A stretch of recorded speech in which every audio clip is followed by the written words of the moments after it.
Hello everyone, welcome back to my channel. कैसे हो आप सभी? आई एम श्योर कि आप सभी लोग ठीक होंगे।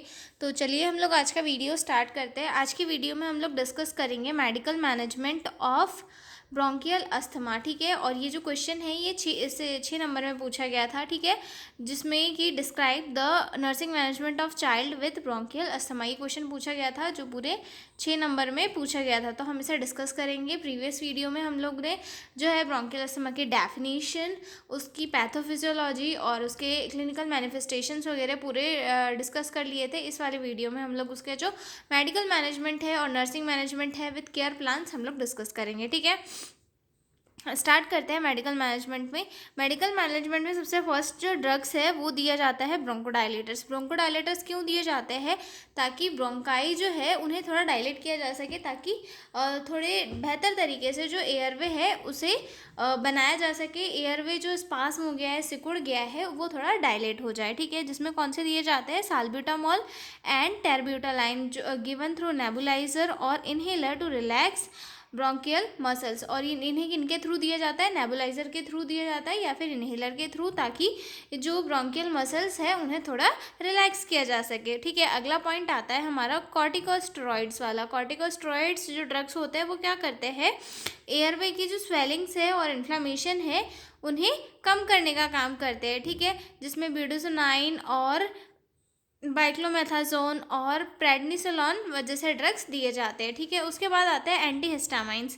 एंटीहिस्टामाइन जो है एलर्जिक रिएक्शन को कम करने के लिए, जैसे कि स्नीजिंग हो गया, ऐसे रिएक्शन को कम करने के लिए दिए जाते हैं। जैसे जिसमें क्या आता है? सैट्रिजिन या फिर लोराटाइडिन जैसे ड्रग जो है दिए जाते हैं पेशेंट को। ठीक है, अगला पॉइंट आता है ऑक्सीजन थेरेपी भी दी जाती है during attack to maintain oxygen saturation. जब अस्थमा का अटैक आता है उस कंडीशन में जो है पेशेंट को ज़्यादा ऑक्सीजन की नीड होती है, क्योंकि वो प्रॉपर जो है रेस्पिरेशन नहीं कर पाता है। तो उसकी नीड के अकॉर्डिंग उसे जो है ऑक्सीजन थेरेपी दी जाती है, ताकि सैचुरेशन जो है अच्छा रहे और पेशेंट की बॉडी में जो ऑक्सीजन का लेवल कम ना हो। ठीक है, उसके बाद अगला पॉइंट आता है आईवी फ्लूइड भी दिए जाते हैं पेशेंट को, जिसमें हाइड्रेशन को मेंटेन करने के लिए जो है आईवी, आईएम, एनएस वगैरह जो है दिए जाते हैं। ठीक है, और जिससे कि क्या हो, म्यूकस भी थोड़ा ये हो जाए, थिन हो जाए, ताकि वो इजीली जो है उसके लंग से बाहर आ जाए, ब्रोंकस से बाहर आ जाए। ठीक है, उसके बाद जो आता है एंटीबायोटिक्स भी दिए जाते हैं पेशेंट को if there is an respiratory infection. Antibiotics दिए जाते हैं इन्फेक्शन के अकॉर्डिंग, कि अगर वो इन्फेक्शन है तो उसके अकॉर्डिंग पेशेंट को जो है एंटीबायोटिक दिए जाते हैं। ठीक है, उसके बाद म्यूकोलाइटिक ड्रग दिए जाते हैं to thin mucus and easy to cough and expectoration. जो म्यूकोलाइटिक्स होते हैं वो ऐसे ड्रग होते हैं जो वो कफ को पतला करते हैं, यानी म्यूकस को पतला करते हैं, ताकि वो इजीली जो है अंदर से बाहर आ जाए। ठीक है, तो ये था हमारा मेडिकल मैनेजमेंट। अगले इसमें डिस्कस करने वाले हैं हम लोग नर्सिंग मैनेजमेंट। फिर उसके बाद हम लोग देखेंगे इसके केयर प्लान्स और nursing diagnosis. Okay, nursing management of bronchial asthma. सबसे फर्स्ट आएगा इसमें मेंटेन एयरवे एंड ब्रीथिंग। हमें पेशेंट जो ब्रीथिंग डिफिकल्टी से जूझ रहा है उसकी सबसे पहले एयरवे और ब्रीथिंग को मेंटेन करना है। Keep child in semi Fowler और सिटिंग पोजीशन। बच्चे को जो है सिटिंग पोजीशन में रखना है या फिर सेमी फावलर पोजीशन में रखना है, ताकि उसकी जो ब्रीथिंग है वो प्रॉपर रहे। Give oxygen as prescribed. और अगर बच्चा जो है सीवियर इसमें है, मतलब बहुत ज़्यादा सांस लेने में दिक्कत हो रही है, तो उसे जो है हमें ऑक्सीजन थेरेपी देनी है, ताकि बच्चे का जो सैचुरेशन है वो कम ना हो। ठीक है, नेबुलाइज विद ब्रोंकोडायलेटर, और ब्रोंकोडायलेटर के थ्रू जो है नेबुलाइज करवाना है। ठीक है, observe wheezing, coughing and chest movement. और बच्चे का जो वीजिंग साउंड वगैरह तो नहीं आ रहा है, कफिंग तो नहीं है, और चेस्ट मूवमेंट प्रॉपरली ऑब्जर्व करते रहना है। ठीक है, अगला पॉइंट आता है एडमिनिस्टर मेडिकेशन। बच्चे को proper time to time medicine देनी है। Give bronchodilator and corticosteroid as orders. मतलब जैसे डॉक्टर ने प्रेस्क्राइब की गई है उस अकॉर्डिंग जो है बच्चे को सारी हमें मेडिसिन देनी है। Watch for side effect, record child response. और अगर मेडिसिन का कोई साइड इफेक्ट तो नहीं हो रहा है, ये भी हमें चेक करते रहना है। और जो बच्चे का रिस्पॉन्स है ड्रग को लेकर वो भी हमें जो है चेक करते रहना है। ठीक है, अगला पॉइंट आता है प्रोवाइड रेस्ट एंड कम्फर्ट। और बच्चे को जो है रेस्ट एंड कंफर्ट हमें प्रोवाइड करना है। Keep room quite Airy and dust free, room को जो है एकदम डस्ट फ्री रखना है कि वहाँ पे कोई धूल वगैरह नहीं हो, क्योंकि धूल वगैरह से ऑलरेडी बच्चे को एलर्जी है, तो वो जो अस्थमा का अटैक हो सकता है उस रीज़न से। तो रूम को जो है एकदम शांत रखना है, एकदम साफ रखना है, और वहाँ पे हवा का वेंटिलेशन होते रहना चाहिए। ऐसी कंडीशन में जो है बच्चे को रूम प्रोवाइड करना चाहिए, ठीक है।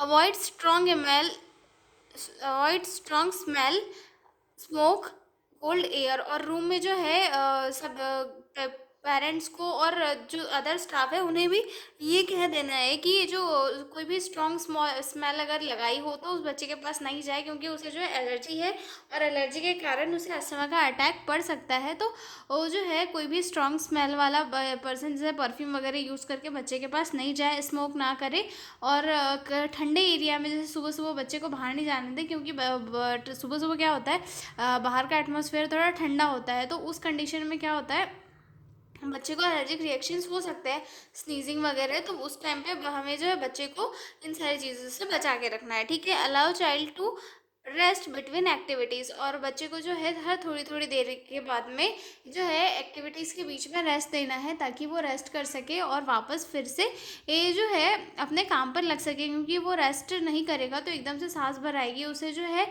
अस्थमा के अटैक्स होने के चांसेस हो सकते हैं, ठीक है।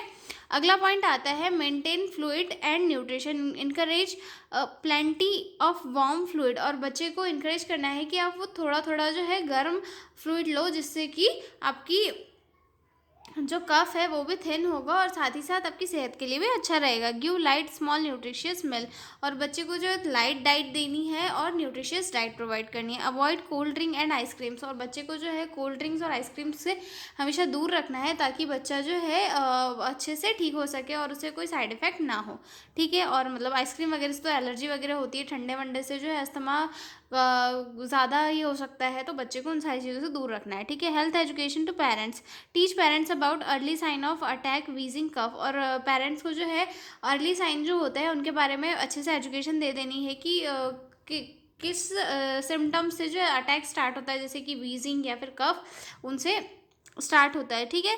Show correct inhaler nebuliser techniques, और पेरेंट्स को जो है कैसे इन्हेलर यूज़ करना है और कैसे नेबुलाइजर यूज़ करना है, ये सारी जो वो टेक्निक्स है वो पेरेंट्स को सिखानी है, ताकि वो हॉस्पिटल से घर जाने के बाद भी बच्चों को अच्छे से केयर प्रोवाइड कर सके, ठीक है। Explain trigger avoidance dust pets perfumes cold, और पेशेंट के जो मदर फादर है उन्हें ये भी समझाना है कि आपको वो स्ट्रॉन्ग स्मेल, परफ्यूम, कोल्ड, और या फिर पेट का जो डस्ट वगैरह रहता है वो सारी चीज़ें अवॉइड करनी है, क्योंकि इन सारी चीज़ों से बच्चों का अस्थमा जो है वो सीवियर पे पहुंच सकता है, तो आपको इससे जो है बच्चों को बचाना है, ठीक है। आगे देखते हैं। अगला पॉइंट आता है हमारा psychological support, reassure child to reduce fear, बच्चे को जो है शांत कराना है, समझाना है कि आप इन सारी चीज़ों से डरो मत, एक नॉर्मल चीज़ें हैं, मतलब उसे जो है समझाना है प्रॉपर्ली कि नॉर्मल चीज़ें हैं, आपको इन चीज़ों से बच के रहना है और आप ठीक हो जाओगे, ठीक है। Stay calm and supportive during attack, और अगर बच्चे को अस्थमा का अटैक आया है तो उस टाइम पे काम रहना है और सपोर्टिव रहना है, और प्रॉपर्ली बच्चे को केयर प्रोवाइड करनी है। ऐसे नहीं कि खुद ही घबरा गए, उसमें पेरेंट्स भी घबरा रहा है, बच्चा भी घबरा रहा है, खुद को काम रहना है, उन्हें भी सपोर्टिव केयर प्रोवाइड करनी है, ताकि वो भी जो है अपनी कंडीशन को समझे और अपने साथ कोऑपरेट करके वर्क करे, ठीक है। Involve parents to make child feel safe, और जो पेरेंट्स हैं बच्चे के उन्हें भी ये समझाना है कि आप बच्चे को एक सेफ़ इन्वायरमेंट दो, ताकि बच्चा जो है अपने आप को सेफ़ फील करे और रिकवर करने में उसे हेल्प मिले, ठीक है। उसके बाद मैंने बनाई है कुछ नर्सिंग डायग्नोसिस और उनके ऊपर केयर प्लान, जो मैं आपको बता रही हूँ आगे, ठीक है। 5 नर्सिंग डायग्नोसिस मैंने बनाई है और 2 केयर प्लान बनाए हैं। आप 3 नर्सिंग डायग्नोसिस में लिखी हुई है, उसके अकॉर्डिंग आप लोग केयर प्लान बना सकते हो, ठीक है।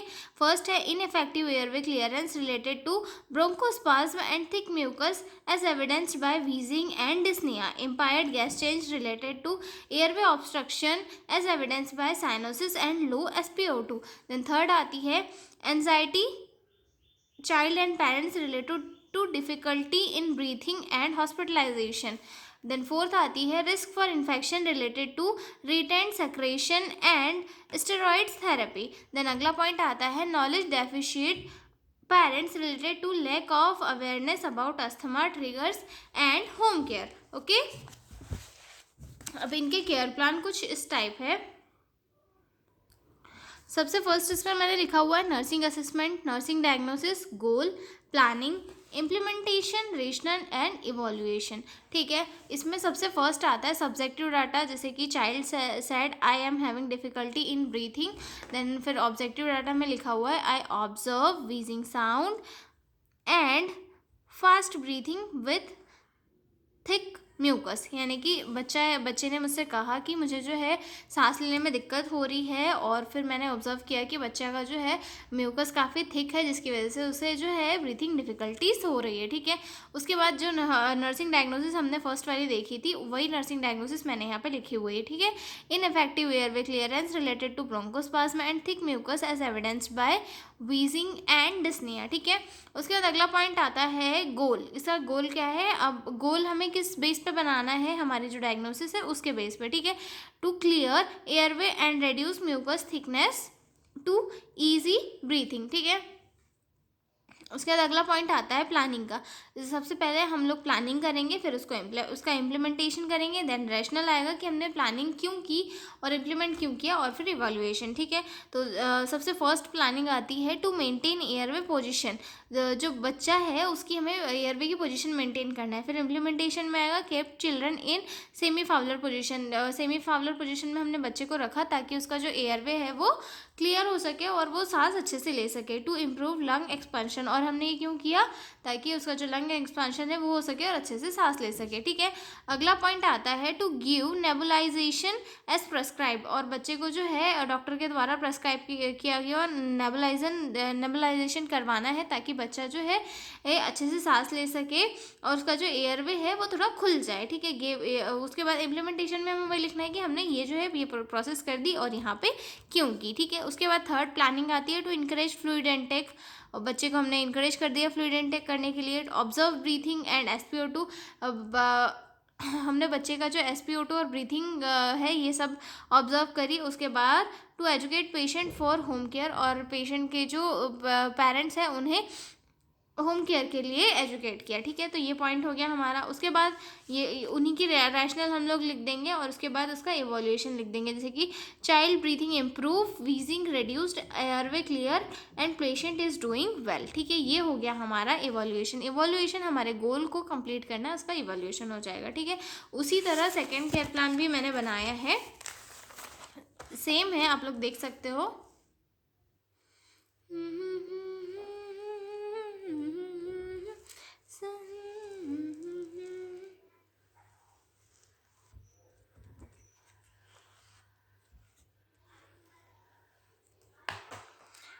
ओके, तो ये वाला क्वेश्चन हमारा हो गया है। तो अब हम मिलते हैं अगले वीडियो में एक नए क्वेश्चन के साथ। तब तक के लिए बाय बाय। और हाँ, PDF नोट्स चाहिए हो तो डिस्क्रिप्शन में मेल दिया हुआ है, उस पर कांटेक्ट करके PDF नोट्स ले सकते हो। तो मिलते हैं अगले वीडियो में, तब तक के लिए बाय बाय।